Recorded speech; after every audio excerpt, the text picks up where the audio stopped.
To my channel cool teaching classes. जैसे कि हम चैप्टर 3 स्टार्ट कर चुके हैं और उसके 2 टॉपिक भी कंप्लीट कर चुके हैं। आज हम अपना 3rd टॉपिक स्टार्ट करेंगे, जो कि हमने लास्ट टॉपिक पर ही छोड़ा था। हमने नॉन मेटल्स की केमिकल प्रॉपर्टीज कर रहे थे, ठीक है। तो उसमें जो उसकी 4th प्रॉपर्टी थी वो थी कि reaction of metals and non metals, ठीक है। ये हमारी लास्ट प्रॉपर्टी थी जो हम स्टडी कर रहे थे। तो मैंने बोला था कि जो ये वाली जो प्रॉपर्टी होती है इसकी थोड़ी सी बड़ी प्रॉपर्टी होती है, इसलिए हम इसको नेक्स्ट टॉपिक में स्टडी करेंगे थोड़े से डिटेल में, ठीक है। तो जब भी कभी मेटल नॉन मेटल के साथ रिएक्ट करता है ना, तो वो हमेशा आयनिक कंपाउंड फॉर्म करता है, ठीक है। आयनिक कंपाउंड फॉर्म करेगा, ठीक है। अब आयनिक कंपाउंड में एक टर्म होती है आयंस। सबसे पहले वो हमें पता होनी चाहिए कि आयंस होते क्या हैं। तो आयंस पॉजिटिव भी हो सकते हैं और नेगेटिव भी हो सकते हैं, ठीक है। जब भी हमारा कोई एटम नेगेटिव और पॉजिटिव चार्ज्ड एटम होगा उसको हम क्या बोलेंगे, आयंस, ठीक है। पॉजिटिव और negative charge atom called ions, ठीक है। अब इसको आयंस क्यों बोलते हैं, ठीक है, बिकॉज ऑफ गेनिंग और लूजिंग ऑफ इलेक्ट्रॉन, ठीक है। हम इसको आयंस क्यों बोलते हैं, क्योंकि या तो ये इलेक्ट्रॉन गेन करेगा तो नेगेटिव चार्ज एटम बन जाएगा, अगर लूज कर देगा तो क्या करेगा, पॉजिटिव चार्ज एटम बन जाएगा, ठीक है। और दूसरा, ये आयंस बनते क्यों है, और ये इसलिए भी बनते हैं to achieve noble gas configuration, ठीक है, to achieve noble gas configuration, ठीक है। इसलिए भी ये आयंस फॉर्म होते हैं, ठीक है। अब हम बात करेंगे कि पॉजिटिव आयंस होते क्या है, ठीक है। पॉजिटिव आयंस होते क्या है, ठीक है। पॉजिटिव आयंस जब बनते हैं जब कोई भी एटम या तो इलेक्ट्रॉन को लूज कर देगा, व्हेन एटम लूज इलेक्ट्रॉन, ठीक है। जब एटम क्या करेगा, इलेक्ट्रॉन को लूज कर देगा तो क्या बन जाएगा, पॉजिटिव आयन बन जाएगा, ठीक है। फिर इसका एग्जांपल हम कैसे शो कर सकते हैं, जैसे कि सोडियम है, ठीक है। सोडियम का एग्जांपल लेते हैं। अब सोडियम ने क्या करा है कि एक इलेक्ट्रॉन हम सोडियम से लूज करवा देते हैं, तो क्या हो गया, ये पॉजिटिवली चार्ज एटम बन गया, मतलब कि ये क्या बन जाएगा, अब हमारा पॉजिटिव आयन फॉर्म हो जाएगा और इसने एक इलेक्ट्रॉन को ये लूज हो गया, ठीक है, ठीक है। अब आता है हमारा नेगेटिव आयंस कब फॉर्म होते हैं, नेगेटिव आयंस, ठीक है। और या फिर नेगेटिव आयन हम कब बोलते हैं, व्हेन एटम गेन इलेक्ट्रॉन, ठीक है। जब एटम क्या करेगा कि एक इलेक्ट्रॉन को गेन कर लेगा तो क्या बन जाएगा, नेगेटिव आयन बन जाएगा, ठीक है, नेगेटिव आयन फॉर्म कर लेगा। अब जैसे कि कोई एग्जांपल लेते हैं हम, क्लोरीन, ठीक है। क्लोरीन का एग्जांपल लिया तो Cl ना क्लोरीन का सिंबल है, ठीक है। तो इसने क्या करा, इलेक्ट्रॉन लिया है, जब भी लूज करेगा तो हमेशा राइट हैंड साइड की तरफ आएगा और जब गेन करेगा तो हमेशा लेफ्ट हैंड साइड की तरफ लिखा जाएगा, ठीक है।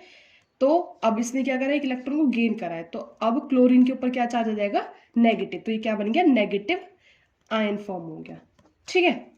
अब इन आयन्स के वजह से क्या बनते हैं, आयनिक बॉन्ड बनते हैं, ठीक है। सबसे पहले तो हमें पता होना चाहिए कि आयनिक बॉन्ड होते क्या हैं, ठीक है।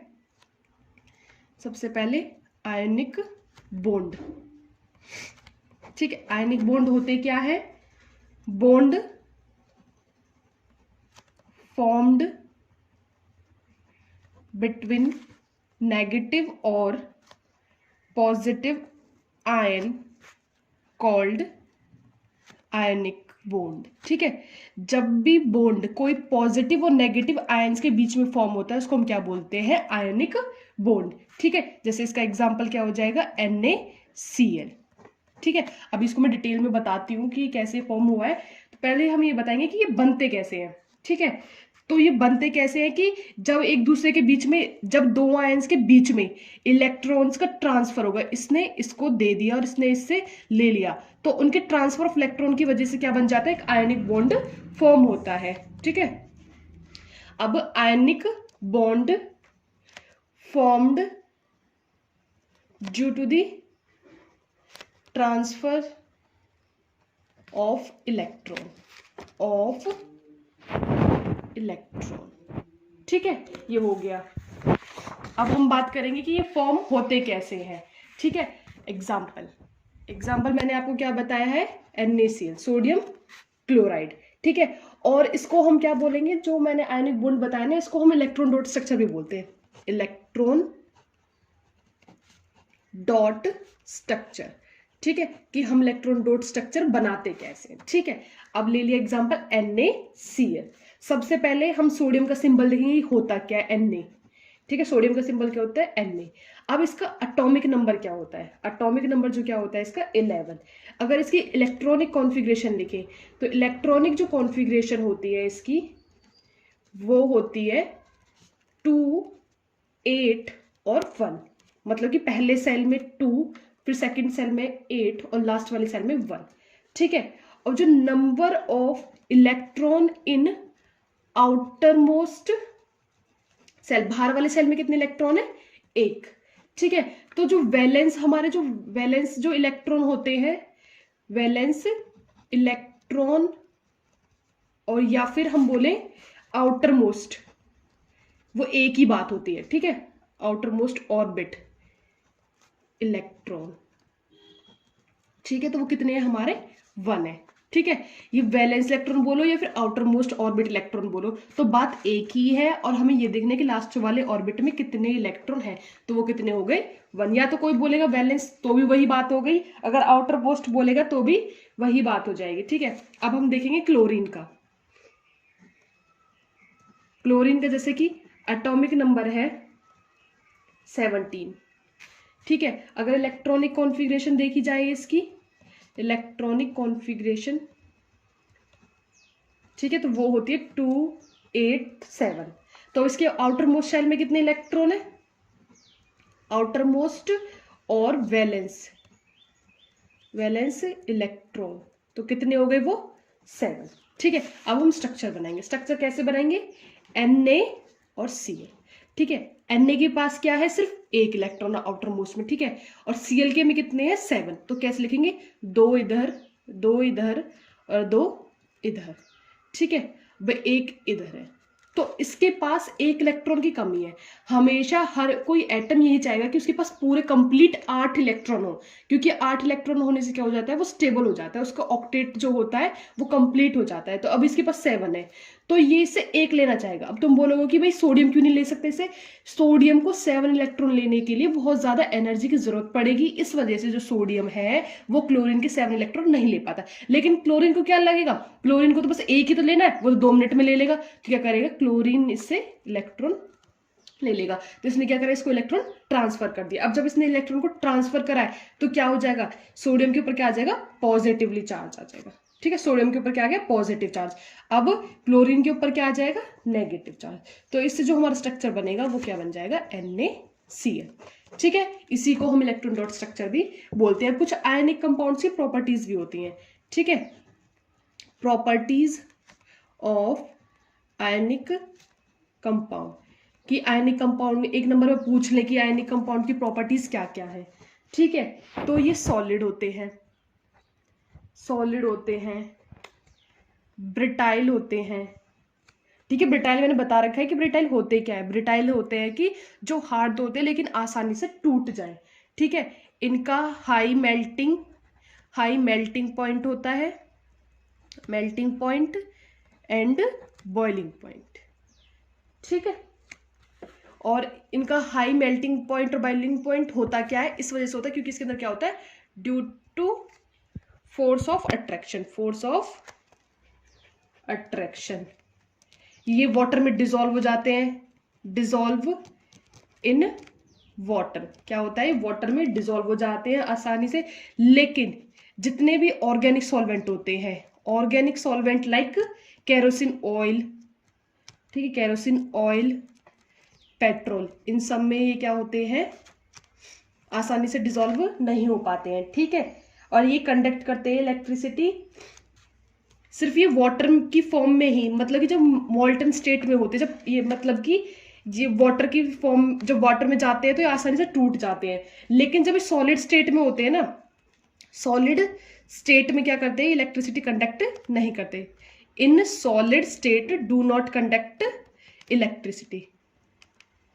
ठीक है, अब ये हमारा जो ये वाला टॉपिक है ना वो कंप्लीट हो चुका, लेकिन इसमें मुझे एक बात और बतानी है कि रिएक्टिविटी यहाँ पर हमारा क्या होता है कि इस वाले टॉपिक पर हमारे मेटल और नॉन मेटल की प्रॉपर्टीज, केमिकल प्रॉपर्टीज सब कुछ खत्म हो गया, लेकिन इसके अंदर एक इंपॉर्टेंट टॉपिक या फिर एक इंपॉर्टेंट टर्म रह गई है जिसको हम क्या बोलते हैं, रिएक्टिविटी सीरीज। ठीक है, इसके ऊपर भी काफी सारे क्वेश्चंस बनते हैं कि रिएक्टिविटी सीरीज लिख के दिखाओ। ठीक है, 2 नंबर में पूछ लेते हैं, या फिर ऑर्डर बताओ कि कौन सा एलिमेंट ऊपर है या फिर नीचे है। तो हमें पता होना चाहिए कि रिएक्टिविटी सीरीज, तो ये है रिएक्टिविटी सीरीज। ठीक है, तो रिएक्टिविटी सीरीज होती क्या, the order of reactivity of metal known as reactivity series. जब हम मेटल्स को उनकी रिएक्टिविटी ऑर्डर के अकॉर्डिंग अरेंज करते हैं तो उसको हम क्या बोलते हैं, रिएक्टिविटी सीरीज। ठीक है, जब भी हम टॉप टू बॉटम जाएंगे तो क्या होगा, रिएक्टिविटी सीरीज जो है वो हमेशा क्या होती है, डिक्रीज हो जाती है। ठीक है, on moving top to bottom जो एलिमेंट्स जो रिएक्टिविटी सीरीज है वो डिक्रीज होती है। ठीक है, ये क्या होती है, डिक्रीज होती है। ठीक है, तो जो सबसे पहला जो हमारा इसके अंदर जो एलिमेंट आता है वो है पोटेशियम, फिर सोडियम, फिर कैल्शियम, फिर magnesium, aluminium, zinc, iron, lead, hydrogen, copper, mercury, silver और गोल्ड। ठीक है, अब इनमें जो हमारे पोटेशियम, सोडियम, कैल्शियम, मैग्नीशियम और जो एल्यूमिनियम ये हाईली रिएक्टिव होते हैं। उसके बाद जिंक, आयरन, लेड, हाइड्रोजन ये सब क्या आते हैं, मिडल रिएक्टिव होते हैं इनकी। ठीक है, रिएक्टिविटी सीरीज। फिर आता है कॉपर, मरकरी, सिल्वर, गोल्ड, ये हमारे लीस्ट रिएक्टिव होते हैं। ये हमारे इन्वायरमेंट में फ्री स्टेट में पाए जाते हैं। अगर सोने को देखा जाए, तुमने देखा भी है, सोना जब भी निकलता है हमारी अर्थ क्रस्ट में से तो हमेशा फ्री स्टेट में निकलता है। ठीक है, तो यही है। अब इस सीरीज को लर्न कैसे करें, ठीक है, इसको लर्न करने के लिए एक तरीका भी है। एक ये वाली टर्म हमें भी सिखाई गई थी और कुछ बच्चों को भी बताई जाती है हर स्कूल में कि कैसे इनको लर्न करें। ठीक है, इसके लिए एक निमोनिक्स है, वो है कि जैसे कि इसके लिए के से क्या आ जाता है, केदार, एन से नाथ, बी से, ठीक है, केदारनाथ बाबा, सी से का, एम से माली, ए से आलू, जेड से जरा, एफ से फीके, फीके, फीके नहीं। ठीक है, फीके नहीं। फिर इसके बाद आता है स्पाइसी,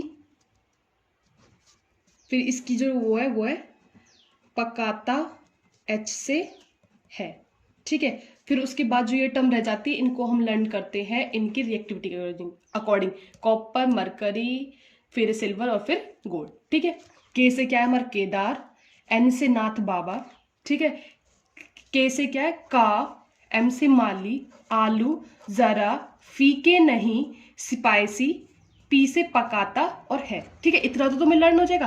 फिर उसके बाद तुम्हें क्या लर्न करना है, सिर्फ 4 एलिमेंट्स को लर्न करना है, कॉपर, मरकरी, सिल्वर और गोल्ड। ठीक है, ये हमारी क्या है, रिएक्टिविटी सीरीज। आज हमने इसमें क्या करा है कि एक तो हमने आयनिक कंपाउंड्स के बारे में स्टडी करा है, कैसे बनते हैं, इलेक्ट्रॉन डॉट स्ट्रक्चर पढ़ा है, और क्या स्टडी करा है हमने, रिएक्टिविटी सीरीज को स्टडी करा है। ठीक है, आज हमारा ये वाला टॉपिक यहाँ पे कंप्लीट होता है। और मेरे चैनल को प्लीज लाइक करो, सब्सक्राइब करो और कमेंट करो। Thank you.